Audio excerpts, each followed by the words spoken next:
ಡೀಟೇಲ್ಸ್ಗಾಗಿ ಇನ್ನು ಮಗನೊಂದಿಗೆ ಸೇರಿ ಮಗಳಿಂದಲೇ ತಾಯಿಯ ಹತ್ಯೆ. ಬೆಂಗಳೂರಿನ ಕೆಂಗೇರಿಯ ಸುಭಾಷ್ ನಗರದಲ್ಲಿ ಆಗಿರುವಂತಹ ಕೃತ್ಯ ಇದು. 70 ವರ್ಷದ ಜಯಮ್ಮ ಹತ್ಯೆಯಾದಂತಹ ವೃದ್ಧೆ. ಜಯಮ್ಮ ಮೂಲತಃ ಹಾಸನದ ನಿವಾಸಿಯಾಗಿದ್ದಾರೆ. ಜಯಮ್ಮ ಮಗಳ ಮನೆಯಲ್ಲಿ ವಾಸವಾಗಿದ್ರು. ನಿನ್ನೆ ರಾತ್ರಿ ಮನೆಯಲ್ಲಿ ಮೂವರ ನಡುವೆ ಗಲಾಟೆ ಆಗಿದೆ. ಜಯಮ್ಮ ಜೊತೆ ಮಗಳು ಮೊಮ್ಮಗನ ಗಲಾಟೆ ಆಗಿದೆ. ಗಲಾಟೆ ವೇಳೆ ಇಬ್ಬರಿಂದಲೂ ವೃದ್ಧೆ ಜಯಮ್ಮ ಹತ್ಯೆಯಾಗಿರುವುದು. ಮಗಳು ಭಾಗ್ಯಲಕ್ಷ್ಮಿ, ಮೊಮ್ಮಗ ಕುಶಾಲ್ ಸದ್ಯ ಪೊಲೀಸರ ವಶದಲ್ಲಿದ್ದಾರೆ.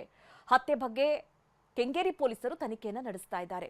ನೋಡಿ, ಎಂತೆಂಥ ಪ್ರಕರಣಗಳನ್ನ ನಾವು ನೋಡ್ತಾ ಇದೀವಿ ಅಂತಂದ್ರೆ ನಿಜಕ್ಕೂ ಮೊದಲು ಆಶ್ಚರ್ಯ ಆಗ್ತಾ ಇತ್ತು. ಆದರೆ ಇತ್ತೀಚೆಗೆ ಇದು ಕಾಮನ್ ಅನ್ನುವಂಥ ರೀತಿಯಲ್ಲಿ ಕಂಡು ಬರ್ತಾ ಇದೆ. ಯಾಕಂದ್ರೆ ತಂದೆ ತಾಯಿಯನ್ನ ಕೊಲ್ಲೋದು, ಮಗಳು ಮೊಮ್ಮಗ ಸೇರಿ ತಾಯಿಯನ್ನ ಕೊಲ್ಲೋದು, ಇಂಥ ವಿಚಿತ್ರ ಪ್ರಕರಣಗಳನ್ನ ನಾವು ನೋಡ್ತಾ ಇದೀವಿ. ನೋಡಿ, ಏನೋ ಒಂದು ಗಲಾಟೆ ಆಗಿದೆ ನಿನ್ನೆ ರಾತ್ರಿ.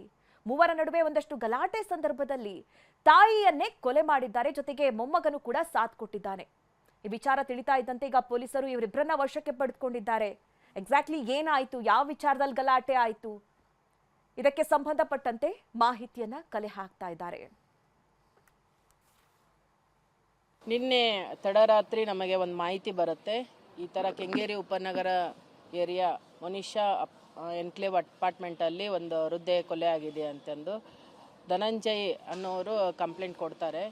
ಸೊ ಹೀಗಾಗಿ ನಮ್ಮ ಪೊಲೀಸರು ಸ್ಥಳಕ್ಕೆ ಹೋಗಿ ನೋಡಲಾಗಿ ಒಂದು ವೃದ್ಧೆ ಅರೌಂಡ್ 70 ವರ್ಷದ ಸುಮಾರು 70 ವರ್ಷದಕ್ಕೆ ಅಲ್ಲಿ ಅವ್ರ ಮನೆಯ ಬಾತ್ರೂಮ್ ಮುಂದ್ಗಡೆ ಬಿದ್ದು ಡೆತ್ ಆಗಿರ್ತಾಳೆ.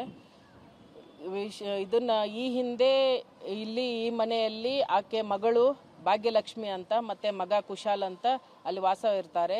ಭಾಗ್ಯಲಕ್ಷ್ಮಿ ಗಂಡ ಭಾಗ್ಯಲಕ್ಷ್ಮಿ ಮತ್ತು ಆಕೆ ಮಗ ಸುಮಾರು ಜಾಸ್ತಿ ಕುಡಿತಾ ಇರೋದ್ರಿಂದ ಅವ್ರನ್ನ ಬಿಟ್ಬಿಟ್ಟು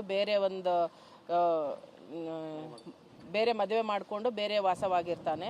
ಇವ್ರು ಮೂಲತಃ ಹಾಸನ ಜಿಲ್ಲೆಯವರು, ಇಲ್ಲಿ ಬಂದು ವಾಸ ಮಾಡಿಕೊಂಡು ಇದ್ದಾರೆ.